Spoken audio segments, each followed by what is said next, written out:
Hello बच्चों, welcome back to my channel KV teacher universal. कैसे हैं आप सब। हम पढ़ रहे थे कक्षा 6 दीपकम का प्रथम पाठ, मतलब पहला पाठ पढ़ रहे थे। पाठ का नाम था वयम वर्णमालाम पठामः। हम वर्णमाला पढ़ेंगे। वर्णमाला के बारे में हम पढ़ रहे थे, जिसके हमने पार्ट दो पार्ट अपलोड हो चुके हैं चैनल पर। ये पार्ट 3 है। आप लोग पहले दोनों पार्ट को अच्छे से पढ़ लें, उनको समझ लें, उसके बाद आप पार्ट 3 की वीडियो देखेंगे, ठीक है। चलिए, पार्ट जो फर्स्ट और सेकंड था उसमें हमने स्वर पढ़ाए थे। स्वर कितने प्रकार के होते हैं। व्यंजन पढ़ाए थे। व्यंजन क्या होते हैं, व्यंजन कौन कौन से व्यंजन होते हैं, कितने प्रकार के व्यंजन होते हैं, ये पढ़ाए थे। उसके बाद हमने गुणित पढ़ाए थे। उसके बाद फिर हमने संयुक्त व्यंजन पढ़ाए थे। वर्ण वियोग और वर्ण संयोग, ये हमने पार्ट 2 की वीडियो, पार्ट 2 जो की वीडियो अपलोड हुई है उसमें वर्ण वियोग और वर्ण संयोग पढ़ाए थे, जो आप लोग अच्छे से पढ़ लेना। और उसमें कोई भी प्रॉब्लम हो तो आप कमेंट बॉक्स में लिख देना, क्योंकि ये वर्ण वियोग और वर्ण संयोग ये बहुत ही इंपॉर्टेंट है और इनसे आपके एग्जाम में क्वेश्चंस आते हैं, ठीक है। तो आप सब लोग वर्ण वियोग और वर्ण संयोग इनको अच्छे से पढ़ लीजिए, ठीक है। चलिए अब आगे चलते हैं। फिर इसके बाद हमने पढ़ाए थे, आपको शब्दार्थ पढ़ाए थे। शब्दार्थों को हमने समझा था, जिसके अर्थ समझे थे, हिंदी के अर्थ समझे थे और इंग्लिश समझी थी, ठीक है। चलिए आगे चलते हैं। अब हमें कहाँ से स्टार्ट करना है इसमें। अब हमें स्टार्ट करना है अभ्यासम, वयम अभ्यासम कुर्म। अब हम अभ्यास करेंगे कि कस्य चित्रम वदंतु लिखंतु च। किसका चित्र है, ये चित्र दिए हैं, ये किसके चित्र हैं, इनको हमें बोलना है और लिखना है। जैसे ये गणेश जी का चित्र है, इसलिए इस पे क्या लिखा है, गणेशः। क्या लिखा है, गणेशः। ये किसका चित्र है, ये किसका है, कपोतः। किसका चित्र है ये, कपोतः। कबूतर का चित्र है, इसको हम क्या बोलेंगे, कपोतः, ठीक है। आगे कौन है, ये किसका चित्र है, राम भगवान का है ना, तो इसमें क्या लिखेंगे हम, रामः, रामः। फिर है मृगः, हिरण है ना, हिरण को क्या बोलते हैं संस्कृत में, मृगः। फिर है यज्ञ, क्या है, यज्ञ, ठीक है। आप लोग लिख लीजिए। ये है आपकी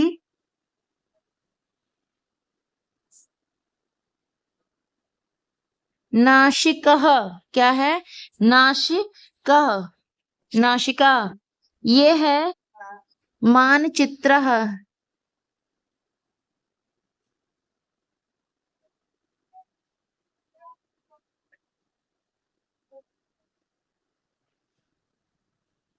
मानचित्रः। ये है डमरू, डमरू। आगे है, इसको बोलते हैं समुच्चिका। इसको क्या बोलते हैं, समुच्चिका, समुच्चिका, ठीक है। ये है आपका पैर, पैर को क्या बोलते हैं, पादः। ये है कपोतः,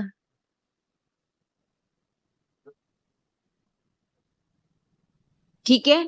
आप लोग देख लीजिए एक बार, इनको लिख लिया। अब हम आगे चलते हैं, ठीक है। चलिए अब हम पढ़ते हैं, चित्र पश्यन्तु पट्टिकातः समुचितानां वर्ण समूहान चित्वा रिक्त स्थानानि पूरयन्। इसको क्या करना है आपको, सबसे पहले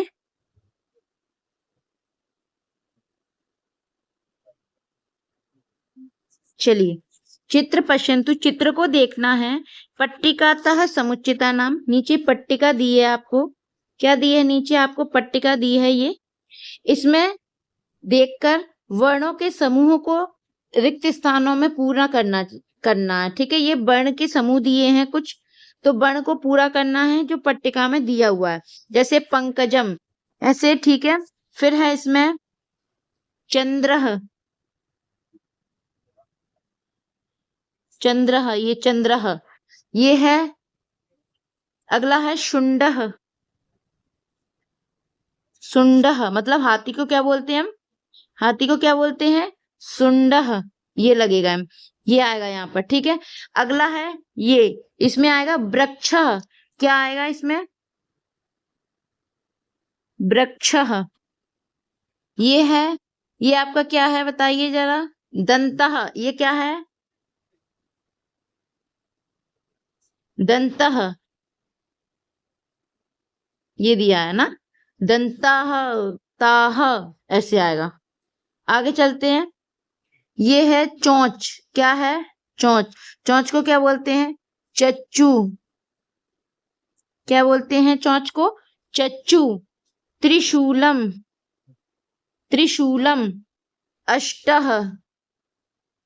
अष्टा, 8 को क्या बोलते हैं? अष्टह। और ये है आगे आपका डमरू। डमरू को क्या बोलेंगे? डमरू को क्या बोलेंगे? ढक्का। क्या बोलेंगे? ढक्का। आगे है शंख। क्या है ये? शंख। शंख, ये लिखा है शंख। ठीक है, आना है, सॉरी ये है शंख। समझ गए? पंकजम, चंद्रः, सुंडः, वृक्षः, दंतः, फिर है चच्चुः, त्रिशूलम, अष्टः, ढक्कः और शंकः। ठीक है, चलिए आगे चलते हैं, आपको समझ में आ गया होगा। चलिए अब आगे चलते हैं। अब है चित्र पश्यन्तु। चित्र को देखकर पट्टिकात् समुचितानां वर्ण संयोगानां समूहानां चित्वा रिक्त स्थानी पूरयेत्। ये अभी ऊपर किया था कि वर्णों के चित्रों को देखकर वर्णों के समूहों को चुनकर रिक्त स्थानों की क्या करनी है? पूर्ति करनी है या मिलाना है। अपन चलो मिलाते हैं ना। ये क्या है? अभी आपने पढ़ा था डक्कः। क्या था? डक्कः। ये सामने सामने लिखिए। ठीक है, चंद्रः, अष्टः, दंतः, वृक्षः, शंखः और सुंडः। अभी आपने पढ़े थे ना, वही है त्रिशूलम, चच्चू और पंकज। ठीक है, अब आगे चलते हैं। अगला प्रश्न है, प्रथम वर्णेन पदम वदन्तु लिखन्तु च। प्रथम वर्ण पद को बोलें और लिखें। ठीक है, आ से अग्नि और अस्त्रम, वैसे ही का से क्या है? कपोतः, कनकः, चा से चच्चू, चंद्रः, पा से पंकजम और पवनः, रा से आया है रूपः और रूप्यकम। इनमें यह था कि प्रथम वर्ण को पद को बोलना है और लिखना है। ना से क्या बना? नदी और नौका। मा से मंडूकः, मंडपम। हा से ह और हस्ता। फिर है तड़ागा से तरह। ता से वा से वसुधा और वाद्यम। ठीक है, चलिए आगे चलते हैं। स्वपरिवारस्य सदस्यानां पूर्ण नामानि लिखन्तु। सदस्यों के परिवार के सदस्यों का पूरा नाम लिखना है। जैसे कि माता का नाम आपको लिखना है, मध्य नाम और अन्य नाम, अगर आपकी माता का कुछ भी नाम हो। पिता का नाम, भगिनी का मतलब बहन का, भ्राता भाई का, पितामही बाबा का या दादा का, पितामह पितामही तो दादी का और पितामह मतलब बाबा का, मातामही नानी का और मातामह नाना का नाम लिखना है। ठीक है, तो ये सब लोग, ये तो आप सब करो, आप सब अपने आप से करेंगे क्योंकि आपके परिवार के सदस्यों का जो भी नाम है वो आपको लिखना है। ठीक है, चलिए आगे चलते हैं हम। अब अगला प्रश्न दिया है, कक्षाया शिक्षिकाणाम और शिक्षिकाणाम च पूर्ण नामानि लिखन्तु। जो भी आपकी कक्षा में शिक्षक हैं और सर हैं और मैम है, उनके पूरे नाम लिखना है। वो क्या है? उनकी उपाधि लिखनी है, उनका नाम लिखना है। ठीक है, ये भी आप स्वयं करेंगे। फिर है मित्राणाम पूर्ण नामानि लिखन्तु। आपके मित्र, आपके दोस्त, फ्रेंड जो भी हैं, उनका आपको नाम लिखना है। ठीक है, ये भी आपको स्वयं करना है। चलिए आगे चलते हैं। फिर है वर्णानाम षट उच्चारण स्थानानि। वर्णों के 6 उच्चारण स्थान। अब हम वर्णों के उच्चारण स्थान पढ़ेंगे कि हम जो भी वर्ण बोलते हैं, जैसे आ से ज्ञानी तक जो भी ओलम के वर्ण होते हैं, ओलम होती है, उनको हम कहाँ से बोलते हैं? तो ये हम 6 उच्चारण स्थान है। कौन कौन से उच्चारण स्थान है? नासिका सबसे पहला है, सबसे पहला कंठा। सबसे पहला कौन सा? कंठ, मतलब गले से हम बोलते हैं। कुछ शब्द ऐसे होते हैं जो गले से बोलते हैं, कुछ तालु, कुछ मूर्धना, फिर दंता, कुछ दांतों से बोलते हैं, ओष्ठा होठ से बोलते हैं, और कुछ नासिका मतलब नाक से ध्वनि को निष्कासित करते हैं। ठीक है, चलिए अब हम पढ़ते हैं कौन कौन से ऐसे वर्ण हैं जो कंठ से बोले जाते हैं, फिर कौन से तालु से बोले जाते हैं, कौन से मूर्धा से बोले जाते हैं, कौन से दंत से, ओष्ठ से, और कौन से शब्द, कौन से वर्ण नासिक नाक से बोले जाते हैं। सबसे पहला हम पढ़ते हैं कंठया वर्ण, मतलब कंठ से जो बोलने जाने वाले सर। तो आ क ख ग घ इया, ये शब्द के, और ह और आहा, ये शब्द जो दिए हैं ये सब कंठ से उच्चारित किए जाते हैं। आप सब लोग बोल के एक बार, जब हम पढ़ा रहे हैं ना, तो आप सब लोग बोल के देखना एक बार। आप बोलिए अ क ख ग, आपके कंठ से, मतलब जो गला है ना, गले से क्या निकल रही होगी, आपको ध्वनि निकलती दिखाई देगी। क ख ग, मतलब गले में कुछ आपको कंपन होता दिखाई दे रहा है, तो इसलिए ये वर्ण कैसे है, कंठिया वर्ण है। कैसे वर्ण है, कंठिया वर्ण है, क्योंकि कंठ से उच्चारित हो रहे हैं ये। ह हा हल बोल रहे हैं ना, तो कैसा कंठ में कुछ कंपन सा हो रहा होगा। ह अहा क ख ग घ इया, समझ गए ना आप सब लोग कंठ्या वर्ण कैसे है। चलिए अब आगे चलते हैं। कंठ्या वर्ण हमने समझ लिए, अब हम पढ़ेंगे अगले तालव्य वर्ण। अब कौन से वर्ण पढ़ेंगे, तालव्य। तालव्य बोल ताल मतलब तालु से जो बोले जाते, जीभ से जो बोले जाते। जीभ से कौन कौन से, ई, अबे च चम्मच का बोलोगे तो जो जीभ होती है ना अपनी, आपकी वो ऊपर टच होगी मुंह में। च छ ज झ इया य स, ये तालु से बोले जाने वाले तालव्य वर्ण है। ये कैसे वर्ण है, तालव्य वर्ण है। ये ऊपर आपको टच होते दिखाई देंगे, देखो यहाँ पर। और ये कंठ से बोले जाने वाले, ये ताल। अब अच्छा, इसको च बोल रहे, च च, तो गर्दन में कुछ, गले में कुछ हो रहा है क्या, आपके कंठ में कुछ नहीं हो रहा। जब हमने क बोला, क ख, तो कुछ हुआ, लेकिन च छ तो कुछ नहीं हो रहा। च, जीभ ऊपर टच हो रही है, तो इसलिए कैसे वर्ण है, तालव्य वर्ण है। चलिए आगे चलते हैं। अब है मूर्धन्य वर्ण। अब कैसे वर्ण है, मूर्धन्य वर्ण, जो मूर्धा से बोले जाते हैं, जैसे ट ट ठ ड़ ड़, मतलब जो जीभ है अपनी, वो कैसी ऊपर टच होके फिर नीचे टच हो रही। ट ट ठ हो रही है ना, र श, समझ गए ना आप मूर्धन्य वर्ण कैसे है, जो मूर्धा से बोले जा रहे हैं, ऊपर टच होके फिर नीचे टच हो रही है जीभ आपकी। ट रिया ट ठ, अब ता बोला था आपने, च बोला था, च और ठ ठ, समझ रहे हैं ना आप, अंतर समझिए। आप एक बार बोलेंगे ना आप इन शब्दों को, तो आप इन वर्णों को बोलोगे तो आपको अंतर समझ में आएगा। अगला है दंत्य वर्ण। अगला कौन सा वर्ण है, दंत्य वर्ण, मतलब जो दांतों से बोले जाते हैं। जैसे कि आप बोलना त थ द ध न, त थ द, अब इसमें टा टा टा, जब टा टमाटर बोल रहे थे तो दांतों का उपयोग नहीं हो रहा था, टा, और था बोल रहा है तो दांतों का उपयोग था। जब मुंह बंद होता फिर मुंह खुला है। त थ, जो जीभ है ना वो कहाँ टकरा रही, दांतों दांतों पे टकरा रही ना। त थ द ध न ल स ल, समझ गए ना। दंत वर्ण कौन कौन से होते हैं, ये सब दंत वर्ण हैं अपने, इनको याद करना। ये मूर्धा वर्ण है, ठीक है। चलिए आगे चलते हैं। अब एक है अपना ओष्ठ्य वर्ण, जो होठों से बोले जाते हैं। अब देखना ऊ, अब इसमें क्या हो रहा है, आप ऊ बोलो तो मुंह बंद हो रहा ना, ऊ ऊ प ह व भ म, ये जब होठ बंद हो रहे हैं ना आपके, दिख रहा है ना आपको। आप जब पा बोलोगे तो पा, होठ आपके बंद होते हैं। जब टा बोलते हो, टा ठ, तो होठों में कुछ होता नहीं होता। ठीक है, अगला है, तो आप याद कर लेना, ये 5-7 वर्ण ओष्ठ्य वर्ण है।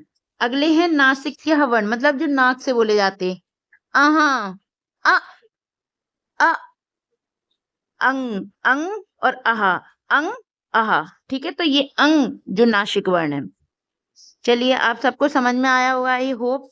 आपने वर्ण कितने होते हैं, तालु, तालव्य, कंठ, नासिका, ओष्ठ, मूर्ध, ये सब 6 प्रकार के होते हैं ना, ये आप सबको समझ में आए होंगे। आप एक बार बोल के देखना, ठीक है। चलिए आगे चलते हैं। अब है आपका द्विस्थानीय वर्णनाम उच्चारण स्थानानी। अब आता है, अभी आपने केवल एक वर्ण के स्थान बोले थे कि आपने ओष्ठ का अलग पढ़ा था, कंठ का अलग पढ़ा था, तालु का अलग पढ़ा था। अब कुछ 2 स्थान, मतलब दोनों स्थानों से वर्णों का उच्चारण होता है, जैसे कि कंठ तालव्य, उनको क्या बोलते हैं हम? पहला है जो कंठ तालव्य वर्ण, मतलब जो कंठ और तालु दोनों से बोले जाते हैं, मतलब गले से भी और तालु से। ए आई, ए आई, ए आई, ये कंठ से भी बोले जा रहे हैं, ए और तालु से भी बोले जा रहे हैं, इसलिए इनको क्या बोला? कंठ तालव्य वर्ण, कंठ तालव्य वर्ण। अगला है कंठस्थीय वर्ण, मतलब जो कंठ से भी और होठ से भी, होठ से भी और कंठ से भी, इन दोनों को हम क्या बोल रहे हैं? कंठस्थीय वर्ण। जैसे ओ, अब देखो ओ, कंठ में भी कुछ हो रहा है ओ, और होठ भी बंद हो रहे हैं, ओ, औ, औ हो रहे हैं ना, तो इसलिए ये कैसे वर्ण है? कंठस्थीय वर्ण है। अगला है स्वस्थानेन सह नासिक्या वर्णः। अगला है स्वस्थानेन सह नासिका वर्ण, स्वस्थानेन सह नासिका वर्ण, और स्वस्थाना धन नासिका। जो तालु और नासिका से बोले जाते हैं वो इया, और कंठ और नासिका से बोले जाते हैं वो अड़ा, अड़ा। दंत और नासिका से न, न, न, नह, नह, ये नाक से और किससे? दांतों से बोले जा रहे हैं। अब होठ से और नाक से कौन बोलता है? म, म, महा, माँ। जब माँ मछली बोलते हैं तो होठ भी बंद होते हैं और नाक से भी कुछ ध्वनि निकलती है, इसलिए ये कैसे? ओष्ठ नासिका वर्ण है, ठीक है। कैसे वर्ण है? ओष्ठ नासिका वर्ण। अगला है दंतष्टोयो वर्ण, मतलब जो दांत और होठ से बोले जाते हैं। दंत प्लस ओष्ठ, वा कैसा वर्ण है? दंतष्टोयो वर्ण है। वा कैसा वर्ण है? दंतष्टोयो वर्ण है। अगला है सर्वेशाम एक स्थानीय वर्णानाम उच्चारणम स्थानानि, सभी एक स्थान के वर्णों का उच्चारण स्थान, जैसे तालव्य। अब ये सबके लिखे हुए हैं, ठीक है, आप लोग इनको देख लीजिए। ओष्ठ के कौन कौन से हैं, दंत के कौन से हैं, मूर्धन्य के कौन कौन से हैं, तालव्य के कौन से हैं, कंठ्या के कौन है, ये सब एक जगह लिखे, आप इन सबको याद कर लीजिएगा, ठीक है। ये है सर्वेशाम वर्णानाम उच्चारणम स्थानानि। देखिए ये देख लीजिए आप लोग, इनको आपको नोट करना है और इनको याद भी करना है। जो नासिका से बोले जाते हैं, मूर्धन्य से, दंत्या से, ओष्ठ, तालव्य और कंठ्या, ठीक है। आई होप आपको मजा आया होगा इस वीडियो को, इस चैप्टर को पढ़ते हुए। इससे रिलेटेड जो भी क्वेरीज हैं आप लोग कमेंट बॉक्स में लिख दीजिए, मैं फिर से आपको एक बार समझा दूंगी चैप्टर, ठीक है। वैसे मैंने अच्छे से पढ़ाया, आप लोगों को अच्छे से पढ़ना आएगा। और रही बात इन उच्चारण स्थान की, तो आप लोग इन उच्चारण स्थानों को एक बार बोलेंगे, इनको जैसे जो नासिका से बोले जाते हैं इनको आप बोल के देखेंगे एक बार, तो आपको समझ में आ जाएगा कि ये नासिका से क्यों है, ये दंत या दांतों से क्यों है, ओष्ठ या ओठों से क्यों है। क्योंकि इन वर्णों का जब भी हम उच्चारण करेंगे तो इन सब में दांतों का, होठ का, मूर्धन्य का, तालव्य का, कंठ का, नासिका का, इनके बिना हम नहीं बोल पाएंगे, ठीक है। चलिए आपको अच्छी लगी होगी वीडियो। इसके बाद ये आपके लिए परियोजना कार्य हैं, आप लोग इनको करेंगे, स्वयं करेंगे, और इसके बाद जो भी आपकी इससे रिलेटेड क्वेरीज हो वो आप बता देना। ये सब आपके लिए क्या है? परियोजना कार्य आप सबके लिए करने के लिए, ठीक है। वीडियो आपका फर्स्ट चैप्टर एंड होता है, नेक्स्ट वीडियो में सेकंड चैप्टर को पढ़ाएंगे, ठीक है। तब तक के लिए वीडियो को लाइक करें, कमेंट करें और चैनल को सब्सक्राइब करें। मिलते हैं नेक्स्ट वीडियो में, बाय।